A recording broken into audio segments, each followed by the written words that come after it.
going on, guys? Welcome to another episode with the Just Work Podcast. Today's episode number 9. We're going to be going over powerlifting. It seemed fitting that we go over and talk about what we actually describe in almost every episode if people don't know where we're coming from. So that's the episode. We're going to go through it. I am your host, Charles. I'm your co-host, Richard. Yep, and we're just going to jump right into it. So what is powerlifting, Charles? We're just going to go off with the basic, what powerlifting is. Powerlifting is a sport. It's like a sport for older people, mainly. People? Like non-athletes in high school. You basically find out about it after high school and shit. But in Texas it's big, I think. But in California, I didn't know about it until afterward. But powerlifting sport got kind of big in the 80s. Why it's not in the Olympics or on TV or is because there's 19, 20 federations currently. It's a lot. It's a lot that's going around. It's pretty hard to judge on what's the best federation and stuff like that when there's 19 and 20 of them. There's only one Olympic committee, so I mean, that's where we're at with that. Mm-hmm. There's multiple different categories in which you can compete. What's popular now is Raw, Classic Raw, which is just competing with knee sleeves, wrist wraps, and a belt, or knee sleeves, wrist wraps, and knee wraps, which is a very tight neoprene type, I don't know how you want it, stretchy material. Is it stretchy? It's stretchy, but it has a reflex rebound effect on it, where it kind of locks your knees up, so when you do go down, you need heavier weight to actually go back up. Back in the old days, multiply and single ply were very big federations. The whole idea back then was let's lift the biggest amounts of weight possible regardless of the added gear. And multiply and single ply is basically suits in which you lift in singlets that enhance the way you lift. They're all made of neoprene, leather. I think the first bencher was made out of jean, denim material. No shit. Yeah. Wow. They got intuitive. And then they fucking tore the back in half and then they used it like that. There's no if you get into it. Yeah, it was some intense stuff. But those types of... Those gears right there take 20 to 30 to an hour to get on that type of gear. Multiply and single ply is a team effort type work. But it's a basic showcase of strength in 3 main lifts with a squat, bench, and deadlift. Right now, currently, I'd say the probably 2 biggest federations that everyone really knows of is USAPL, which is what you see Russ Swollen, who else? Sean Noriega, Taylor Atwood. Who's the bigger one? Bryce Lewis competes there. Pug the Goat. I don't know if you know him. Pug Goat. I don't know. He's a 165. 165. Yeah. Crazy. He's fucking nuts. Who else? Amanda. Amanda competes there. Does Maddie Freiberg? Maddie Forberg competes in USAPL. All the big names of powerlifting mainly are in USAPL. Good federation, I'd say it's just dumbass expensive, and they have no regard to your wallet. So that's why I haven't competed in that. I've only competed in USAPA, right? But what are the rates? I mean, because I think USAPA is fairly reasonable, but what are the rates for USAPL? Well, I don't know exactly, but I'm pretty sure it's almost double of what USPA is. Yeah, it's pretty expensive. And the other federation everyone kind of knows about nowadays is still SPF, which is kind of brought them on board as Westside and Mark Bell. Okay. Super training, that gear you see everywhere, those hip circles that have slingshot on them, super training, that's Mark Bell competing in the SPF for a long time. Both good federations, just decide what's going on. Those are 2 of the main ones. There's WRPF, then we have USPA. We've competed in USPA before. I've done 3 meets with them. It's a very lifter-friendly deal. They're very cheap on rates. The membership's not that much. The meets are definitely for the lifters. It's not for making a lot of profit or anything. Most people there are sometimes volunteers and stuff like that. Good. I've never had no bad experience. USPA. They're just not as big yet because they have a drug tested and a non-drug tested federation within it. That's a new thing. USAPL is drug tested and SPF is non-drug tested. So if you do SPF, you'll know you're competing with people on steroids. And if you do a USAPL, I'd like to say you're not competing with people on steroids, but I think you're competing with people on steroids still. I'm sorry. I think you're a bit naive if you. Yeah, I think everyone would be a bit naive to say all those top athletes, not one of them's on steroids. That's bold. Maybe we are seeing the top 1% of people there, but I have a doubt. It's like 001, not yeah, even one. I don't know. I have a doubt right there. It used like nowadays, classic raw and raw are like the real big thing. Like people are more into the idea of lifting what the human body can actually lift, like without enhanced gear, which was the suits. I mean, in the suits, like I feel like it's just the convenience that we talked about in the last episode too. The convenience of not having to like spend an hour trying to put a suit on to lift, I don't know, 100 pounds heavier. Just didn't seem worth it to those people. I mean, to give or take, like if you were 220 in raw and 220s in multiply or single ply, your total would go from like you could total 2,000 in raw, like if you're like top percent, or you can total close to like 2,700 pounds raw, or like in multiply and single ply. Like, holy shit! It's a big difference in how much you can load up, especially on the squat and the bench, because that bench shirt takes a lot of load off you. Like, if they say normal like 400-pound benchers usually can put on a shirt and bench into the 6s. That's insane, dude. Yeah, because that suit's holding a lot of weight. You know what's so funny though? Like I mean, obviously for like you guys like in the bigger weight class, I think gear, not steroids, but like I mean like lifting gear and stuff like that is like pretty. I would say common, like we just like knee wraps and stuff like that. Yeah. Like, you see it pretty often, right? Or like elbow sleeves and stuff like that. But like for us smaller guys, like 132s, 148s, 165s. Again, I've seen some big 165, 181s. But it's just I find it so amusing though, like seeing these guys like use wraps and they're only squatting like 400 something pounds, which is like, what do you like?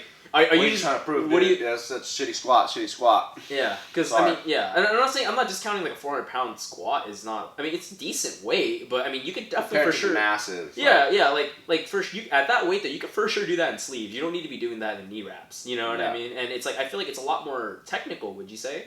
Like knee wraps versus knee sleeves. I had never done knee wraps, so I don't know. Knee wraps is very like you need to know how to bridge a gap in your brain between using your hips and your knee joints to hit a squat. So a lot of people that are very much like they drive their knees forward to start a squat aren't good at wraps because you have to drive your hips back as well to get into the hole because your knees are if you wrap tightly enough, those wraps are trying to keep your knees locked up.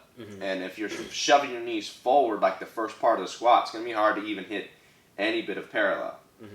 Or any bit of below parallel, well, the hip joints, below the knee joint, that type of stuff. So that makes it a bit difficult. So you kind of have to know how to squat. Like all the aided gear, like multiply and single ply lifters back in the day, like they had to be very good at their own regular lifts, and then they had to enhance that by learning how to do those lifts without gear, because it wants you to stay within the gear and not go into those squats. Damn, that's crazy. Like it's trying to hold you together like one piece. So it's like basically relearning the lift again, or just exactly. So it's kind of like bodybuilding, right? So instead of just looking good, knowing the pose, how to do the poses, like that's a whole nother thing in itself too, right? It's the same thing. But they kind of transitioned out of that because I don't know. I feel like, I mean, I don't feel the need to spend an hour getting a bench shirt on to try to fucking go 600 pounds. I'd rather just bench 450, 500, 550 and take the time to build that up and get there without it, because there is people that can do numbers that are insane. So I think it's just like more relatable, right? It's more relatable strength, not no insane stuff. Yeah. So I feel like that's why multiply and single ply like took a back seat. I don't think they'll ever resurface. I honestly don't, because just how the human brain works, I don't think they'll see it. And I know there's a lot of people getting stronger in which they're hitting 1,100 pound squats without that suit and stuff, or they'll hit 500 kg deadlift without a deadlift suit or wraps and stuff like that. I think that's coming. That'll be there, and we've already seen the bench. I mean, Julius is pressing it into the 8s. He'll do that. What the fuck? He just benched 770 raw, no elbow sleeves. No elbow sleeves? He has wrist wraps on. Wow. That's 770 pounds. What the fuck? So to say he won't push into the 800s, I feel is naive of humans to say he will.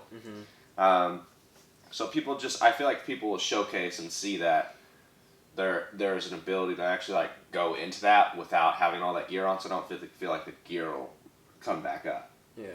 Because I do feel like there is limitations on what the body, like the human body, can actually move. Mm-hmm. Like, I don't see the human body putting 4,000 pounds on its back and like hitting a squat. Mm-hmm. That seems ludicrous. Mm-hmm. Maybe one day, but as of like this point, I don't think the joints and like the bones are even supposed to be holding that amount of shit on them. Oof. So like you have to think about like, what is really like possible and that type of stuff. So I feel like raw will be able to be pushed a bit further because your numbers will be drawn back instead of multi and single gear. Mm-hmm. So I feel like it'll keep going that way. Mm-hmm. Quick question though: Have you done any of those equipped lifting at all? Like, no, I don't have any ambitions to do. No, but like, have you ever tried it at least once though? Just like. No, it costs a lot of money for those suits. You ever tried it on? Just like hopped over to Super Training. He's like, "Hey, bro, you got a bench suit?" They buy them themselves now. They're expensive enough. Suits, and like you have to tailor them to yourself. Oh, right. That's another thing. Oh, okay. The inconvenience of buying a suit one size big so you can tailor it to yourself. Like you take the suit to a tailor it to you, add stuff to it or take stuff off of it to make it fit better. Like that's the thing you have to do. So that's why I'm like, humans like convenience now. They're not going to go do that anymore. Yeah. Like that's just not going to work, and it costs a lot of money for those suits. Yeah. It's like a couple $100. See, I did not know that. Okay. And generally, if you're going to do a meet that's multiply or single ply, you buy two suits, one to train in and learn how to use it, and then one to use at competitions. Because if you overuse them, they'll lose their elasticity, their stretchiness, basically, or their tightness, however you want to put it. That's what's going on there. I don't feel like that'll resurface.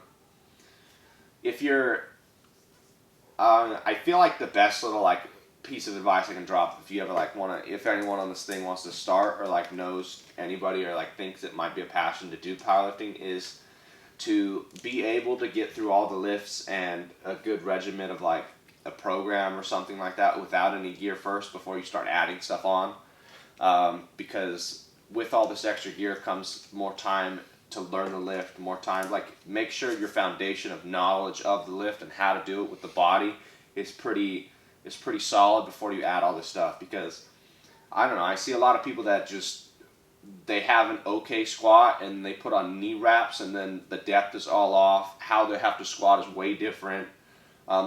Their mobility is still shit, and then they restricted themselves even more. So now it just got way worse, and you just put yourself in more bad positions. Because, look, no one cares if you go from a 400-pound squat to a 500-pound squat.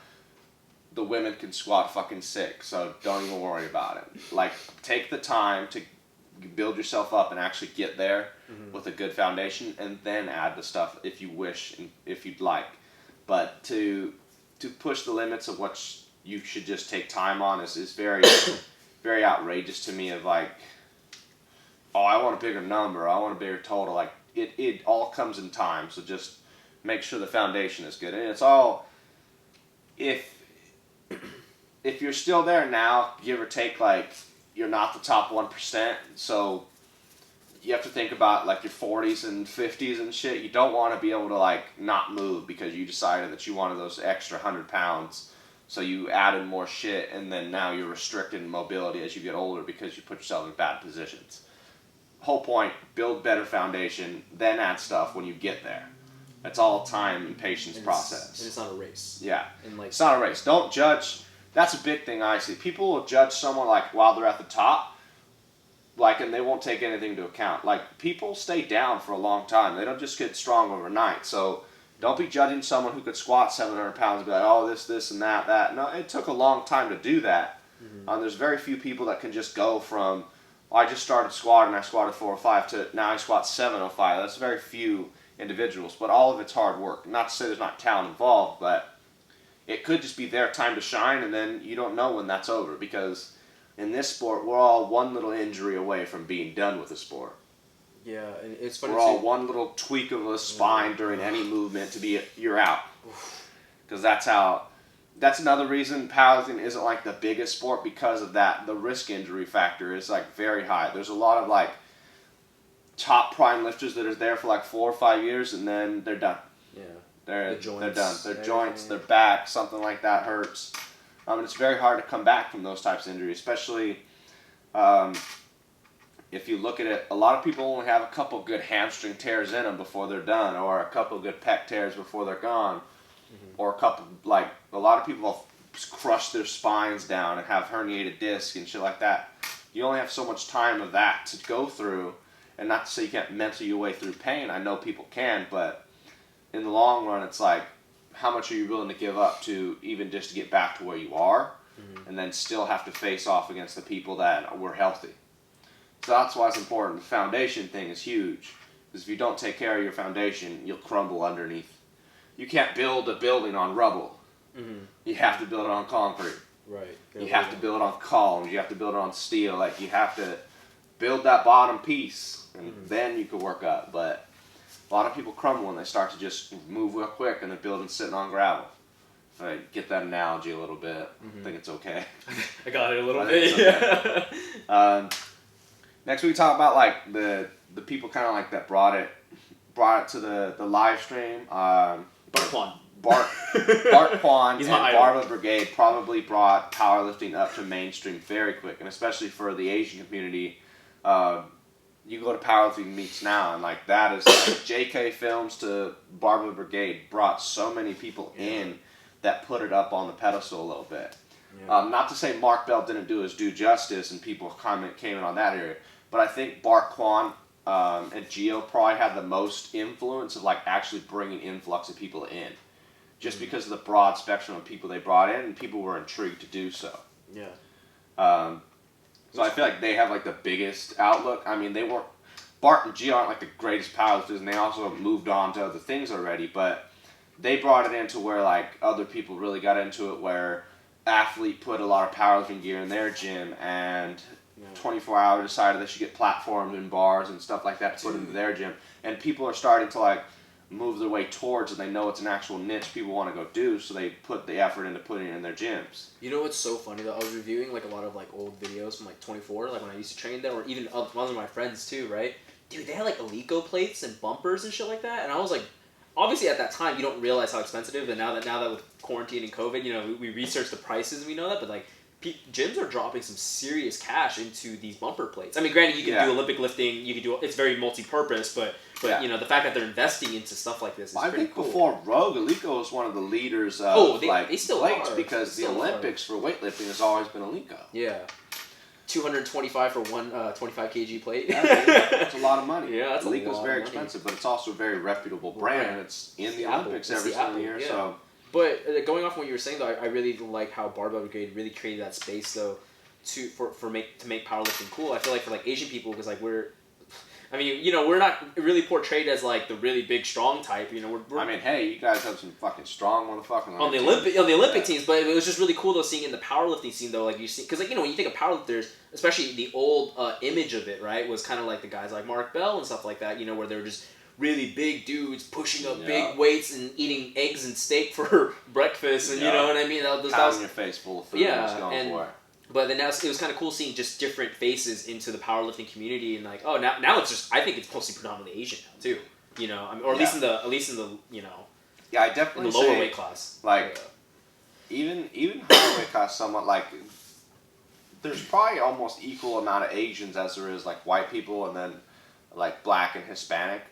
Maybe I don't know if Hispanic's like fully on the scene yet, but like definitely like Asian is a big number of the people that are actually there now. Yeah. But of course, like Bart like started the whole thing, but then a lot of people came up, and like now there's a lot of influence that are from powerlifting, which is like Russ McTuning got a little start off, Nick Wright did a little start off on powerlifting. Mark Bell obviously came from powerlifting, no way around that.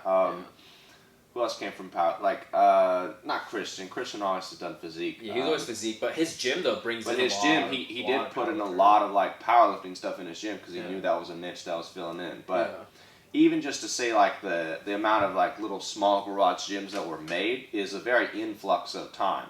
Yeah. I don't know if those were the brightest ideas, because I don't know if powerlifting will stay cool, because it is very like a niched out sport. Why do you? Because if you look back in a lot of our videos, you will always like, I always hear you saying like powerlifting will phase out. Like it will it's high right now, but it will phase out within like X whatever. X, I don't know, why because do you think powerlifting's more about putting on the makeup and looking nice, buying the latest knee sleeves and looking nice. Very superficial. It's fucking hard. Yeah.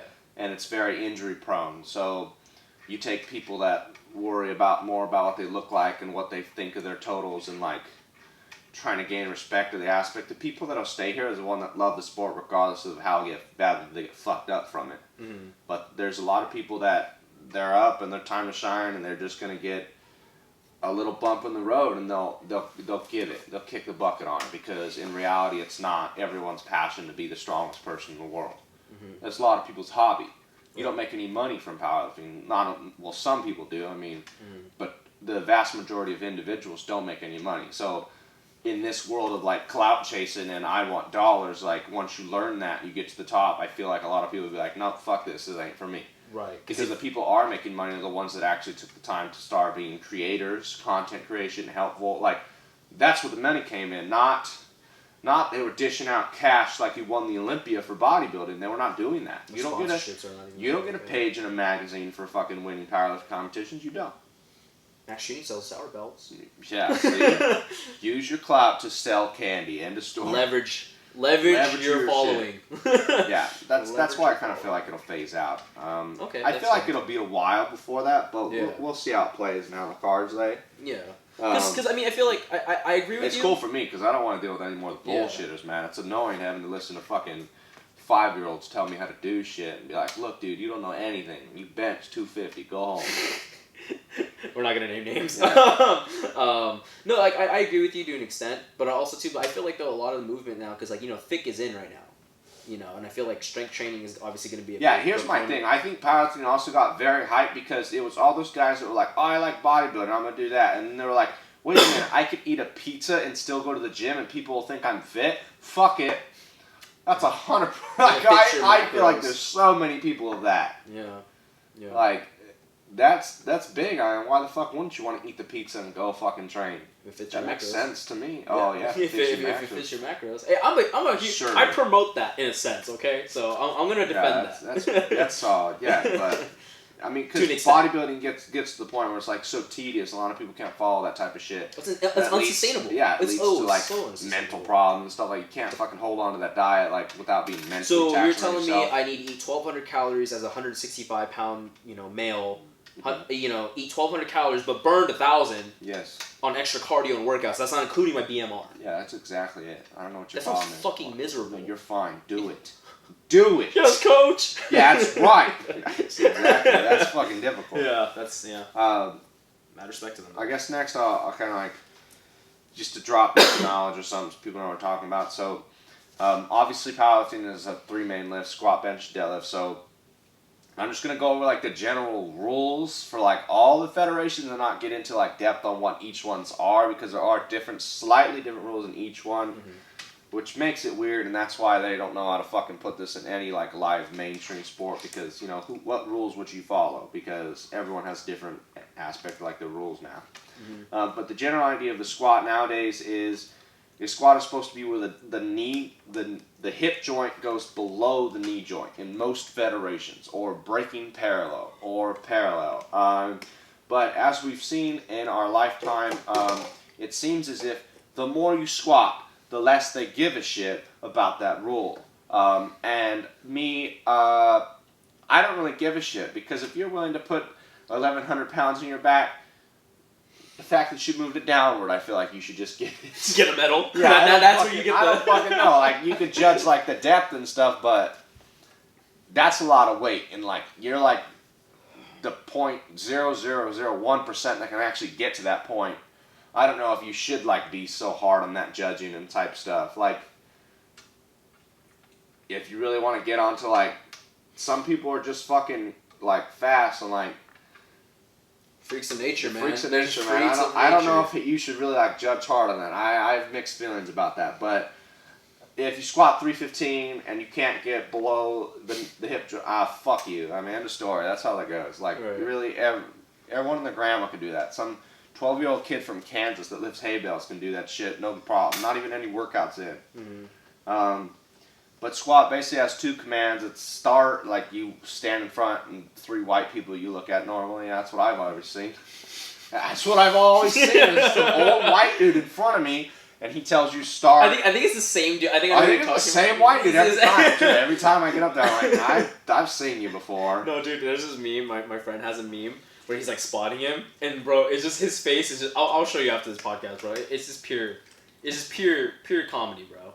The dude's a dope dude though. He seems like a dope dude. Yeah, I mean, you could pull some stuff up you want about power. We could put it on here. Next podcast. Yeah. Basically 2 commands. Bench is the iffy one. So in normal meets or every meet, you go squat, bench, deadlift. You do those in a row. You get three attempts at each lift. Best total or best number in each lift adds up to a total. But your bench is basically in all federations. It's kind of a lot different, but the general idea is you get 3 commands. You get to start, so you unrack the bar.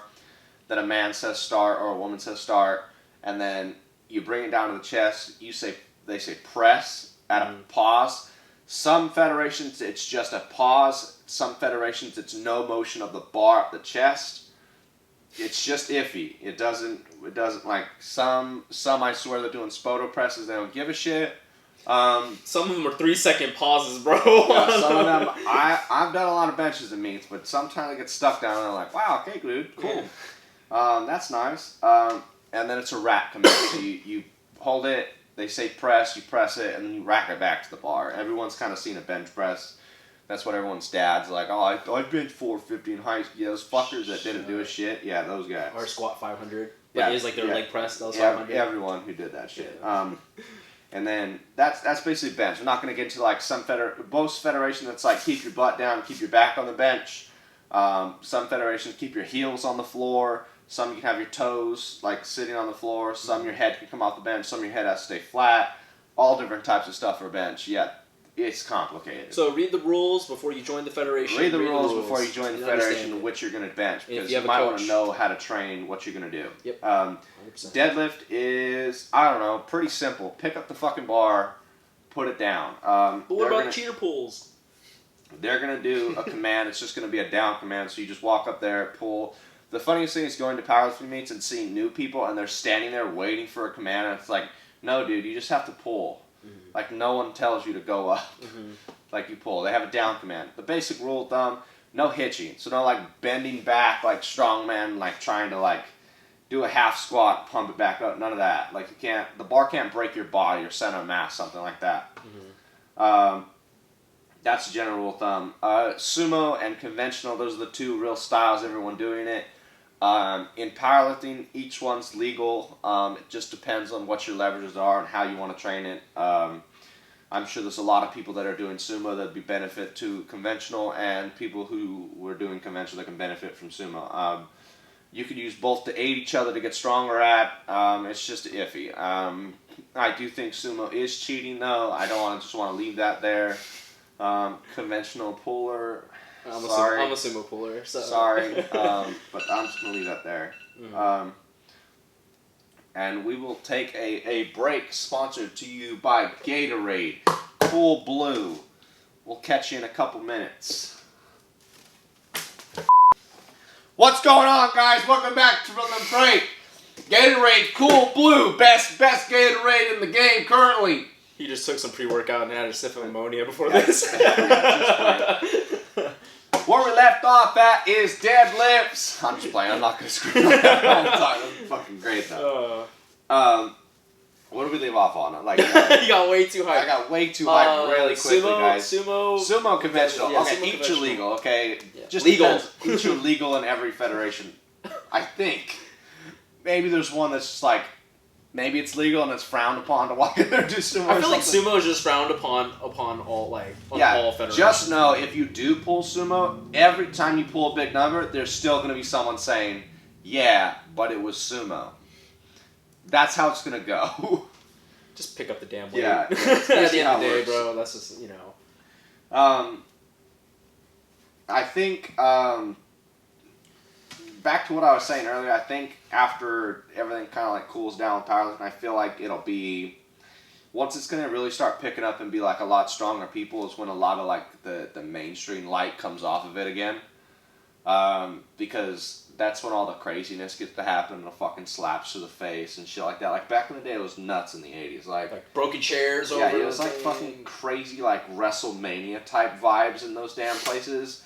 And now it's all like bougie and chic and shit. I don't know. I just feel like the crazy people fucking lift the crazy weights. Like I feel like that's how it goes, man. I feel like once the spotlight's off, then it's gonna like realm into those people again, and it's just gonna be like a whole new night. But it won't have no spotlight. Mm-hmm. But it didn't matter. It didn't make you any money anyways. Mm-hmm.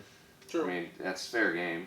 I guess the main thing, like, for everyone to know if like want to start powerlifting or like reputable brands to get stuff from is probably like definitely Rogue and Ivanko, and for gear it'd be Super Training, SPD, Inzer. I like their belts. What's another one? There's a couple others. Tough Wraps has stuff. Stoic's very good. Knee sleeves for good prices, the same as the fucking. I see Nordic Lifting. I've seen that around. I don't know if I've seen that one. I've seen that one. It's like an Amazon thing. It's kind of like, I would say it's like one notch below like Stoic.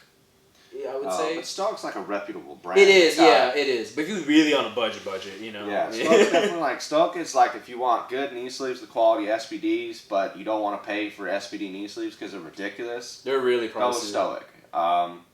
They're pricey because, well, that's SPD. SPD is probably the Apple brand of powerlifting equipment.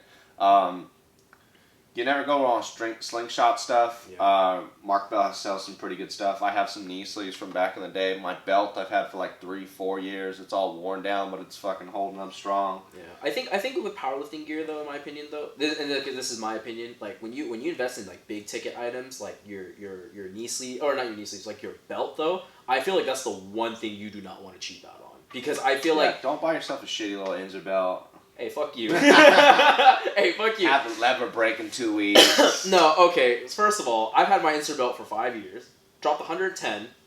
Loved every second. Loved every minute of it. I only like met people with problems. Like they'll don't like take slap the lever and it breaks off. Yeah, because they do stupid shit with it. I mean, or like look, if you have a lever belt and you're throwing it after your PRs, you're gonna break it. I mean, that's something you do with the prong. Okay? Yeah, because it doesn't have mechanics on it. Yeah, and like the thing is, I've had my lever belt for like almost going on 5 years now, and it's I mean, obviously there's some like things that are kind of like wonky about it, but overall it's still pretty good. I throw that shit around too. You just gotta be smart. But what I'm trying to say though is at least get like an Inzer, or at least get like a nice like I mean, I don't know if you want to get into 10mm versus 13mm belts. Oh, don't even worry about that shit. You don't need a 13mm beer unless you're squatting like 800 pounds, 700, 600. Like that's really.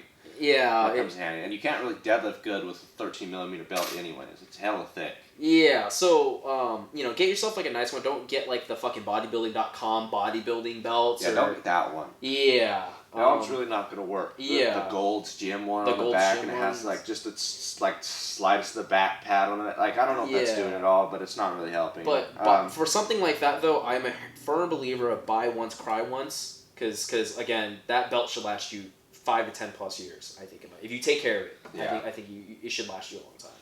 Yeah, that's like the reputable brands. You want equipment, you want to start a home gym. I know everything just got chaotic and everyone like the gym shut down and all that shit. We talked about it, but Rogue's gonna sell you like the best like bang for your buck and like shipping deals, because quality and price. Like quality and price of Rogue's very good, and the shipping is the thing that's the difference, because their shipping's a lot cheaper than a lot of other brands, because I don't know, they must have some ends in the they're shipping quick. factory. They're quick too, You'll dude. get your stuff faster. Because I bought my stuff within this pandemic though, you expect shipping times 4 to 6 weeks, and I get my shit within like 2 to 3 at the most, and because the things that I'm buying too, they're the big items. Like I bought 475 pounds worth of weight, and it's gonna take about 3 weeks to ship, which is that's good. I think price to performance or price to value, I think Rogue is the best for sure. Yeah, Rogue's best bang for your buck kind of deal. Quality service too. You're paying for that. I think it's the gold standard in my opinion. Obviously, if you look at Elite FTS and stuff like that, they have really high quality stuff, but you pay shit ton. The shipping on Elite FTS is a lot, but Elite FTS like stuff, gears, bar, phenomenal. Like, yeah, it's you can afford definitely it. Dave Tate can definitely like make out and make shit work for you. Yeah. Also, Ivanko, same thing. They like back in the Olympics. They've been there forever, but their stuff is very expensive as well. But it's still durable, reputable, and nice. I mean, it's sleek. It's sleek. It's like German engineering. Yeah, it's super nice, clean. dude. It's sleek. The chrome plates, but Rep Fitness too. An upcoming one too. I think they're really good. I would say they're about almost the same as Rogue, or if not the same when it comes to quality. If you get their higher end stuff, it's actually USA made, like Rogue. Because I know Rogue, they tote a lot of the USA made. If you want a budget, that's like Rogue, but like that's like a Chinese knockoff. Titan is the way to go. I've heard about Titan Fitness. They mimic Rogue. I mean, obviously, you know what you're getting into, but they mimic Rogue, and it's like 2/3 of the price. Yeah, I think the main things to worry about if you're gonna buy equipment is maybe the rack and the rig of what you like. Make sure you buy something that can support what you want to actually like do. Yeah. I'd say put most of your money into the bar. Yep. What you're actually gonna use to like lift the weights. The plates themselves. York makes plates. Yeah. Any cast iron plates are generally the same. The thing you just kind of watch out for is like the weight of the plate, if there actually is. I got like 44-pound plates. I probably have some 48-pound plates. The 45 is just a general number on cast iron. Yeah. Those fucking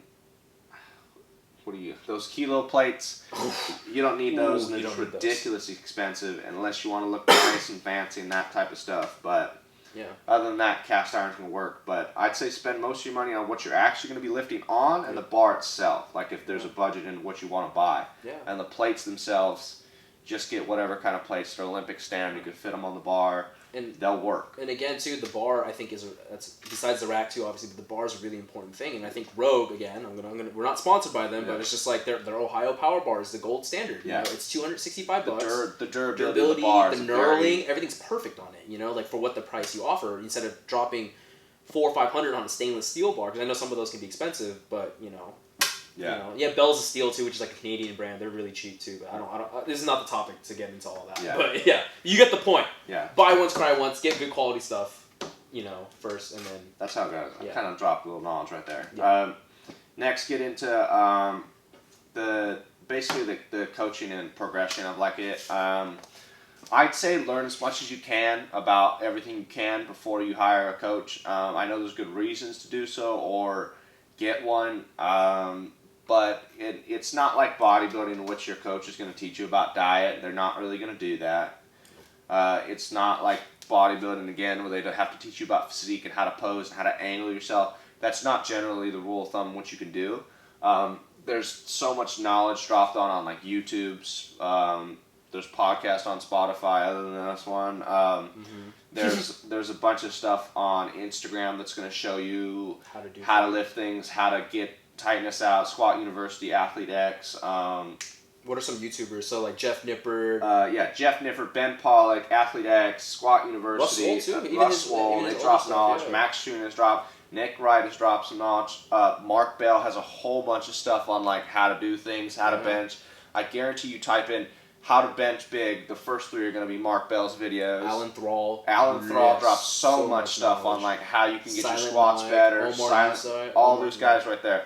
There's so much wealth of content that it does you a disservice to not jump into that first than just to buy a coach, because now you can actually like go through your coach's shit, whoever you get, and be like, nah, that's bullshit, that's not correct, or that's correct, that's right, that's kind of what I want from me. Yeah. I'd say do that first before you decide a coach, but a coach makes a lot of sense because it takes the mental stress of like having to see where you're supposed to go.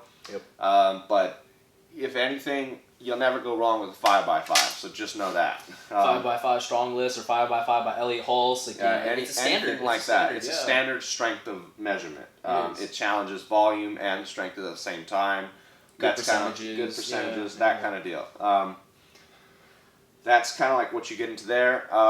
And then try to find someone. I made a post about this on my own Instagram a couple of days. Try to find someone that is a coach that actually has a good reputation with its athletes and with the people it trains. Try to find someone who actually has like a team put together that's been there a couple of years and they all train together and watch and showcase, see the videos in which they do things and notice that they're not all doing the same thing. Because the best thing you can find in a coach is someone who specializes a program for you, what you need to work on, not not a program in which everyone's deadlift day and the whole team is on the same day and everyone's bench day is on the same day. Like, find someone who maybe you're all benching on the same day, but some of you need board press work, and some of you need chain work, and some of you need tempo work, and some of you need speed work. Find that type of program, because that's what's best going to fit for you. You need someone who wants to, like, individualize you, because give a chance you're not the 1% because you've already showcased that you're trying to get a coach. A lot of the 1% can jump so fast that the coaches try to find them.